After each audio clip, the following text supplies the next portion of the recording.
on a topic which is very relevant and very urgent in the 21st century. Before I speak on the topic, I must tell you who I am. I have been already introduced as a Muslim. I come from Sri Lanka, a Buddhist country. I am familiar with the Buddhist religion. A greater part of my life was spent with the Buddhists. I was taught by Buddhists. My friends were Buddhists. In fact, in Perth, there are a couple of lifelong friends who are Buddhists. Having lived with them, having moved with them as a Muslim, I have come across some of the best specimens of human beings who are Buddhists.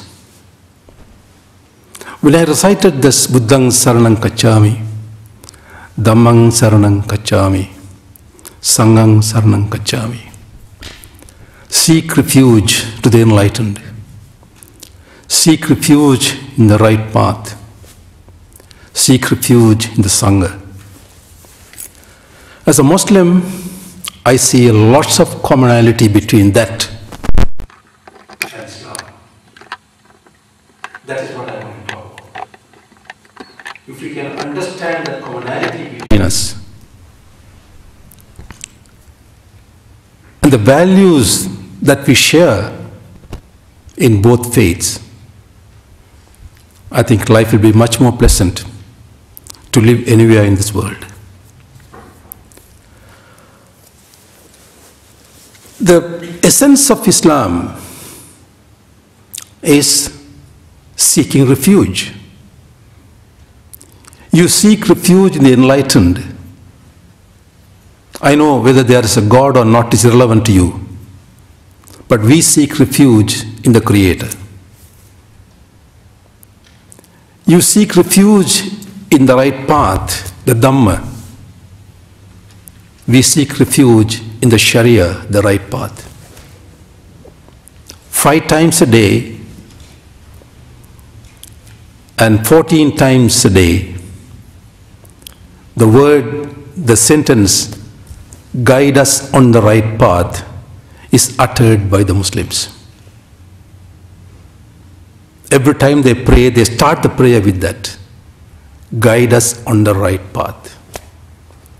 And what is that path?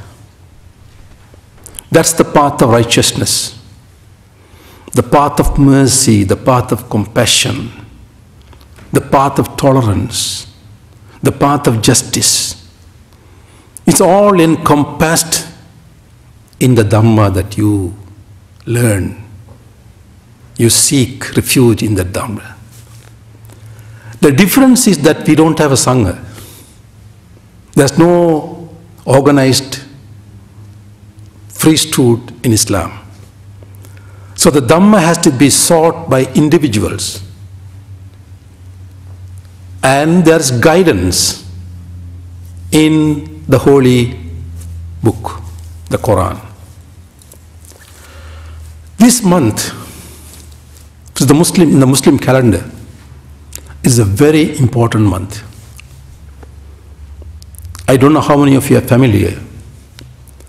From 1st of September until the 30th of September, 30 days, the Muslims will fast. The fast from dawn to dusk. And in this month, when I said September 1st to September 30th, that's the Gregorian calendar. But fortunately, the lunar calendar of the Muslims also coincided with this month. So 30 days from 1st of September to 30th of September. And today the 27th night. And of those 30 days, this night is the holiest for the Muslims.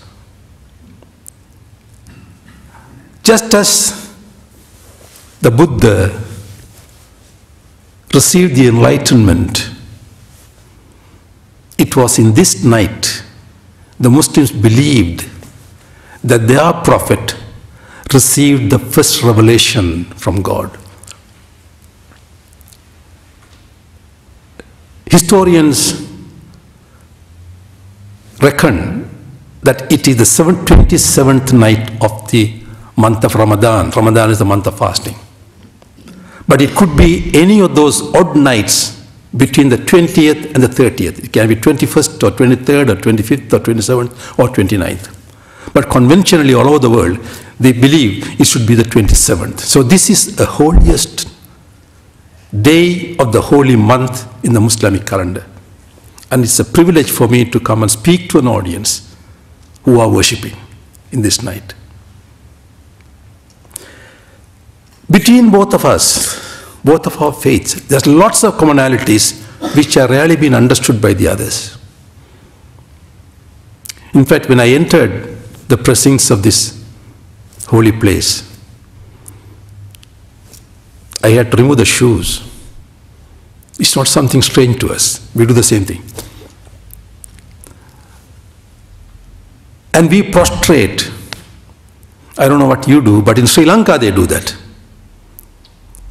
On the full moon day, when we go to the Pansala, in Sinhalese we call the temple as Pansala, I see men and women, boys and girls, irrespective of their rich, whether they are rich or poor, clad in white dress, come there to worship the enlightened. For a moment I thought, whenever I go and see that sight, it reminds me, it resembles to me a mini Hajj. A Hajj is one of the 5 pillars of Islam, where we go to Mecca once a year if we can afford it. And all those worshippers who go there, 2 million roughly, they are all clad in white and seek refuge in the Creator. And here I see in the Pansala in Sri Lanka, men and women, boys and girls, irrespective of whether they are rich or poor or what their social status is, they are there on equal terms, prostrating in front of the enlightened. That is something common. So it's what I see in those on those full moon days in Sri Lanka. That's where I gain my experience. I see there's a mini Hajj, a mini pilgrimage. Not only that, you chant. Muslims also chant. In the Islamic faith, there's one branch which is called the Sufism. Sufism are the ascetics. It was the ascetics who brought Islam to most part of Asia. And one of the important elements of Sufism is chanting. We call it dhikr, name of the Creator, Allah, which is the name for God. His messenger, the Prophet, and various attributes of the God. There are 99 attributes. These Sufis, the ascetics, chant those attributes for hours and hours and hours, and they come in a trance. When I see the chanting of the Buddhists, it reminds me of the Sufi ascetics, what they do. We have a holy book.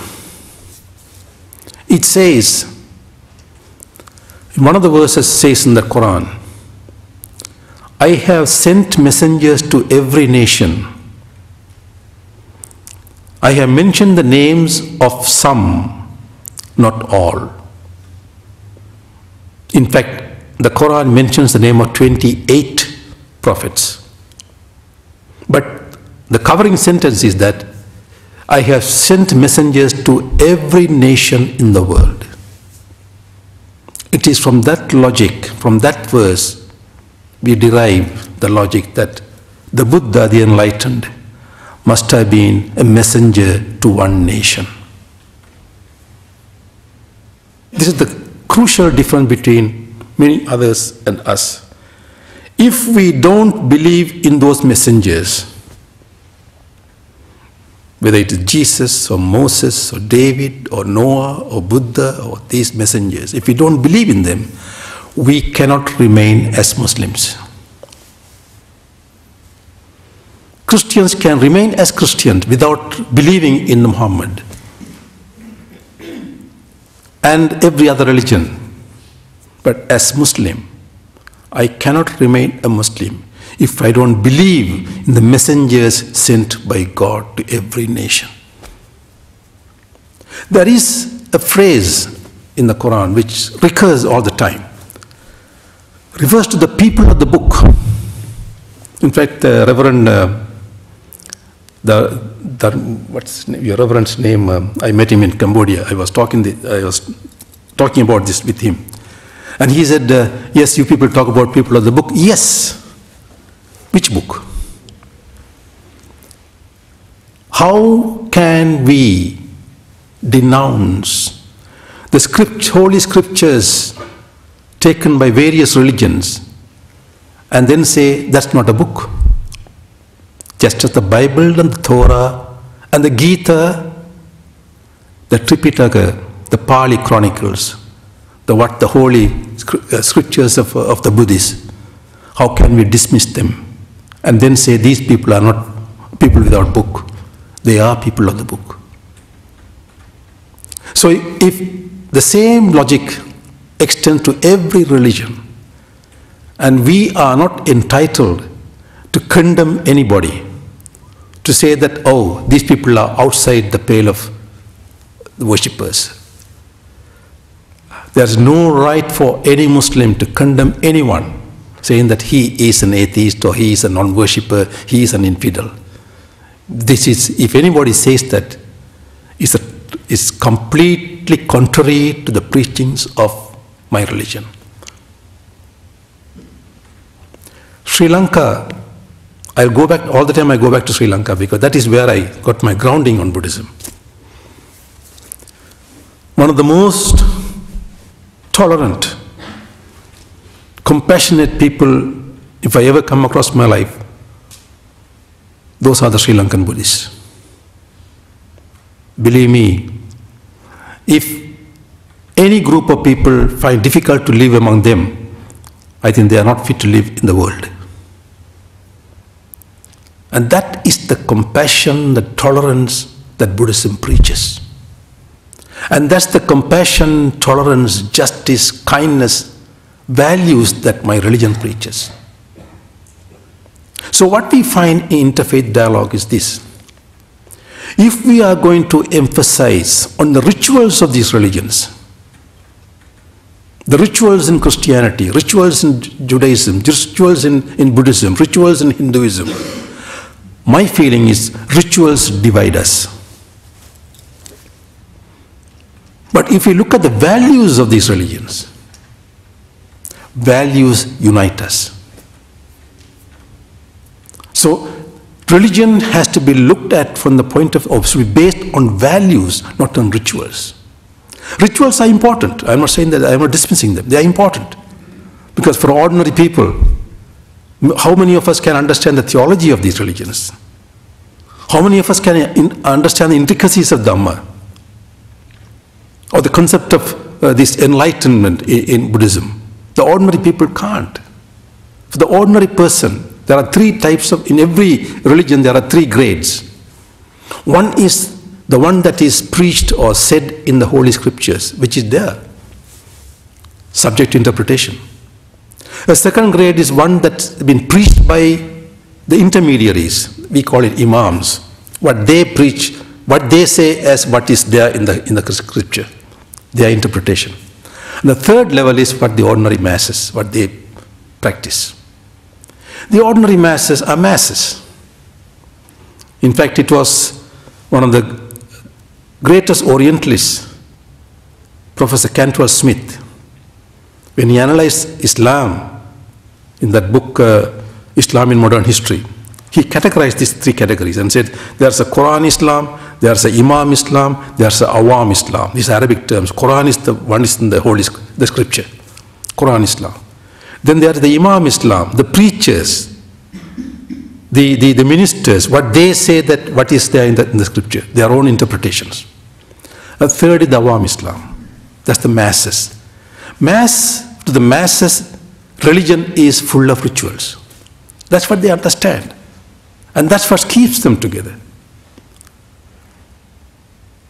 And so if you are going to insist on rituals and say that this is the important thing about religion, that divides us. If we go beyond the rituals and look at the spirit behind those, the values that these rituals ask us to believe, ask us to abide by, we will find lots of commonality in all the religions in the world. I have been to many holy places, the Hindu temples, the Buddhist temples, Christian churches, the synagogues, the gurdwaras and the mosques. You listen to what they preach, what they say from when they quote their scriptures. I don't see much difference. The Quran, there is a verse which says, I have created you from a clot of blood as men and women in pairs, so that, and said, I have created you into nations so that you may know each other, not despise each other. So we are of one family. Controversy about from where we came, we believe that we came from one root, from one pair, and it just spread into different families and nations. The reason is not to divide us, to know each other. Imagine if all of us look alike. Let's say, let's have a world of 6 billion people, all of them cloned. Won't it be boring? They look at the same face, the same taste, the same characteristics. Nature is beautiful because it is diverse. Diversity is beauty. Uniformity is boring.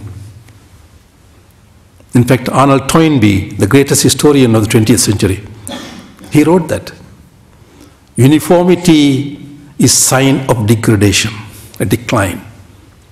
Diversity is the sign of growth. I believe in that. It is that which, so in that diversity we find unity. Because the unity in terms of the values that we nurture, which are entrenched in our own faiths. So once you build up these values, where is the opportunity to differ? Aren't we the children of the same family? My name might differ. From where I come may be different from where you come from. But my mother, when she gave birth,